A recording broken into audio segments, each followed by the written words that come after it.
어느 정도 명리를 공부한 분이 안 좋은 대운이 들어오는 시기를 미리 걱정하신다. 그러면 전 이렇게 말합니다. 선생님, 저 불리한 운은 선생님의 삶을 무너뜨리기 위해서 오는 게 아니고요. 선생님을 도와드리기 위해서 오는 겁니다. 라고 말이죠. 많은 분들이 명리학을 공부하시기 전에 망설이는 이유가 명리학을 소위 판도라의 상자 같은 것으로 오해하기 때문인 것 같아요. 미래에 결정되어 있는 무언가가 있고 나는 그걸 피할 수 없다는 생각 때문에 명리학을 공부하면 오히려 그 틀 안에 갇히지 않을까 두려워하시는 거죠. 이런 분들은 마찬가지 관점에서 점집에 가는 것도 꺼려하십니다. 그런데 여러분들이 명리학을 제대로 공부하시다 보면 이미 불리한 대운도 결국에는 나를 도와주러 오기 위해서 들어오는 운이라는 걸 이해하실 수 있게 될 거예요. 오늘 영상에서는 왜 안 좋은 대운이 나를 도와주러 오는 운인지에 대해서 이야기해 보려고 합니다. 안녕하세요. 저는 명리 커뮤니케이터 초명입니다. 저는 지금도 매일 제 사주를 들여다봅니다. 매일 바뀌는 이 세상의 질서 속에서 나에게 필요한 기운이 무엇이고 그 기운을 내가 어떻게 활용하면 좋을지 살피기 위해서예요. 저는 매일 제 사주를 들여다보면서 바로 그 명리학을 통해 현 시점에서 매일 나에게 더 나은 결정을 내리기 위해서 노력하고 있습니다. 물론 우주적인 관점에서는 저는 먼지보다 못한 존재예요. 하지만 제가 내린 결정을 실천할 때마다 저 자신은 우주만큼 존엄해지고 주체로서 나에게 주어진 삶을 충실히 살아가야겠다라고 다짐하게 됩니다. 미래에 내가 되고 싶은 모습을 구체적으로 그릴 수 있게 되고요.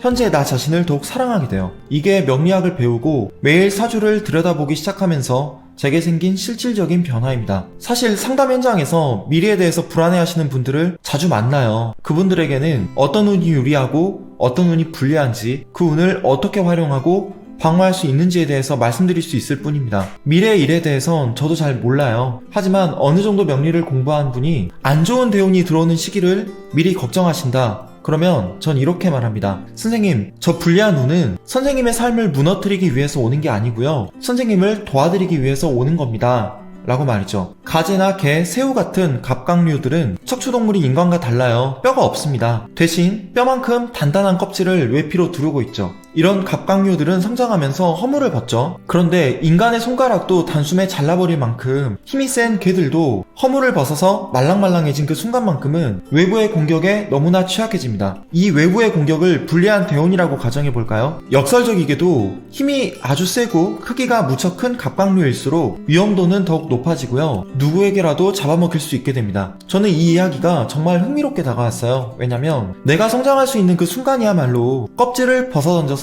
가장 약해지는 때가 아닌가 싶었거든요. 이 이야기는 어떤 프로그램에 뇌과학자 장동선 교수님이 나오셔서 말씀해주신 이야기였습니다. 명리학자 박청화 선생님이 명리학을 강의하면서 만든 희귀동소라는 용어가 있어요. 희귀동소, 즉 반가운 일과 꺼리는 일이 모두 한 장소에서 일어나고 사라진다라는 뜻입니다. 어부는 바다에서 물고기를 잡으면서 생계를 유지하죠. 하지만 성남 바다의 파도 앞에서 한순간 목숨을 잃을 수도 있습니다. 군인은 전장에서 살고 전장에서 죽죠. 그렇다고 해서 어부가 바다를 떠나고 군인이 전장을 떠나서 살아갈 수는 없는 일입니다. 저는 인간은 태어나서 죽을 때까지 모두 각자 자신의 존재 가치를 드러낼 길을 찾아서 걷는다고 생각해요. 같은 시간, 같은 공간에 태어나서 같은 사주를 가지고 있다고 해도 두 사람이 같은 운명을 사는 것도 아니고 같은 삶을 사는 것도 아닙니다. 나한테 주어진 소명이 무엇인지 깨닫고 나에게 주어진 명을 완전 연소할 수 있는 길을 찾아낸 사람만이 나 자신을 가장 빛낼 수 있다고 생각해요. 자동차는 바다에서는 아무런 쓸모가 없고요. 배 또한 도로 위에서 아무런 존재 가치를 증명할 수 없습니다.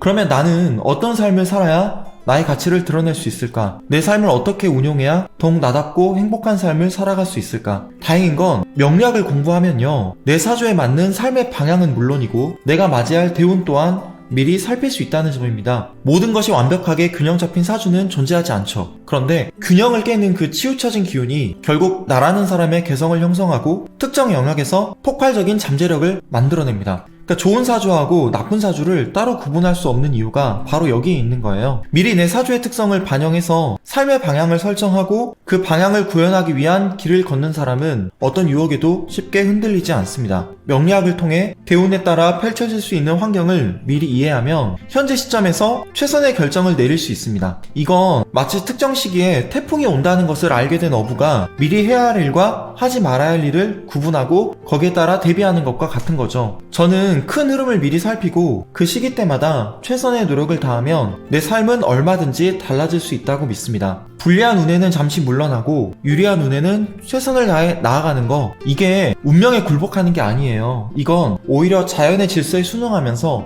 나의 삶을 온전하게 완성하는 길입니다.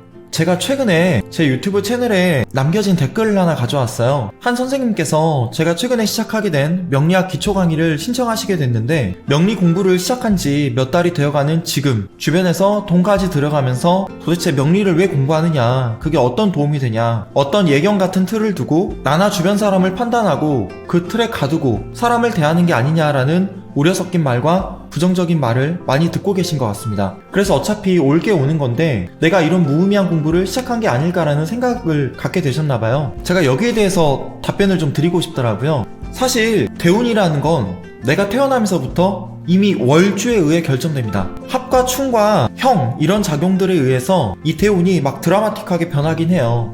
근데 어찌 되었건 간에 내게 주어지는 대운을 바꿀 수는 없습니다. 근데 바로 이것 때문에 명리학을 공부하는 많은 분들이 내가 어떻게든 몸부림쳐도 될 사람은 되고 나 같은 사람은 안 되는구나 라면서 일종의 운명적 패배주의나 숙명론에 빠지는 경우도 있어요. 근데 저는 이런 걸 마치 선무당이 사람 잡는다는 속담처럼 어설프게 공부하느니 아예 안 하느니만 못한 경우라고 생각합니다. 물론 큰 틀에서는 인간의 힘으로도 도저히 바꿀 수 없는 것들이 있어요. 모든 생명은 태어난 이상 언젠가는 죽고, 인간은 나를 둘러싼 거대한 공동체, 국가의 운명 같은 것도 바꾸기는 힘듭니다. 그러니까 태어나면서부터 이 대운이 결정되어 있다는 점 때문에 명리학을 소위 판도라의 상자 같은 것으로 오해해서 더 깊이 공부하는 걸 주저하는 분들도 많아요. 그런데 끊임없이 제가 영상을 통해서 강조했듯이 명리학은 결정론이 아니라 내가 가진 미지의 잠재력을 현실에서 최대치로 구현할 수 있도록 돕는 가능성의 학문입니다. 제가 이 가능성을 끌어올리기 위한 대세운에 따른 구체적인 행동 지침에 대해서는 나중에 책과 강의를 통해서 자세히 다룰 예정이에요. 일단 명이라고 하는 건 내가 태어나면서부터 주어지죠. 운도 결정되어 있습니다. 그런데 이 운을 내가 어떻게 끌고 갈지, 내 삶의 방향을 어떻게 설정하고 내가 거기에 맞춰서 어떤 선택을 내릴지에 따라서 내 삶은 얼마든지 달라질 수 있다는 믿음이 저한테는 있어요. 일기예보에 따라서 더 나은 삶을 계획하고 선택하는 도구로 명리학을 활용할 줄 아는 사람과 그렇지 못한 사람은 완전히 다른 인생을 살아갑니다. 어리석은 사람은 방황하고 지혜로운 사람은 여행해요. 지금까지 내가 걸어온 길보다 앞으로 내가 걸어갈 길을 더 기대하는 분들, 이런 분들에게 명리학은 앞으로도 흔들리지 않고 여러분들이 올바른 방향을 선택하도록 돕는 나침반이 되어줄 거라고 확신합니다. 일단 내가 할 수 있는 건 오늘 최선을 다해서 내가 할 수 있는 것들을 결정하고 그걸 실행하는 거예요. 그러면 미래에 어떤 일이 생기더라도 두렵지 않을 겁니다. 내가 퍼즐을 한 조각, 두 조각, 세 조각씩 계속 모으다 보면 어떤 그림이 완성될진 모르지만 어떤 걸작이나 대작이 완성될 수도 있잖아요. 근데 그렇게 날마다 내가 할 수 있는 것들을 조금씩 실천하고 지금 내가 할 수 있는, 내가 걸을 수 있는 나만의 길을 걷는 거예요. 그렇게 앞으로도 꾸준히 걸어가면서 온전히 지금의 나 자신으로 살아가면 좋겠다라는 말씀을 드리고 싶습니다. 제가 여러분들께 들려드린 이 말은 당연히 오늘 저에게도 제가 직접 하고 싶은 말이기도 해요. 저는 오늘 아침에도 정말 일어나기 싫었습니다. 늦잠을 자고 싶었고요. 사무실에 출근하고 싶지 않았습니다. 그런데 아무 생각 없이 사무실에 나왔는데 조금 전에 보여드렸던 그 댓글을 읽고 여러분들에게 뭐라도 좋은 말씀을 드리고 싶어서, 그리고 저에게도 저를 다잡을 수 있는 말을 하고 싶어서 이렇게 영상으로 메시지를 전하게 됐습니다. 운은 미리 결정되어 있지만 그 운에 따라서 내가 어떤 방향을 선택하고 어떻게 결정하고 어떻게 행동할지에 따라서 이 운을 얼마든지 활용하고 방어할 수 있다는 거 여러분들이 꼭 아시면 좋겠어요. 그렇게 희망찬 미래를 조금씩 만들어 가시면 좋겠습니다. 지금까지 명리 커뮤니케이터 초명이었습니다. 감사합니다.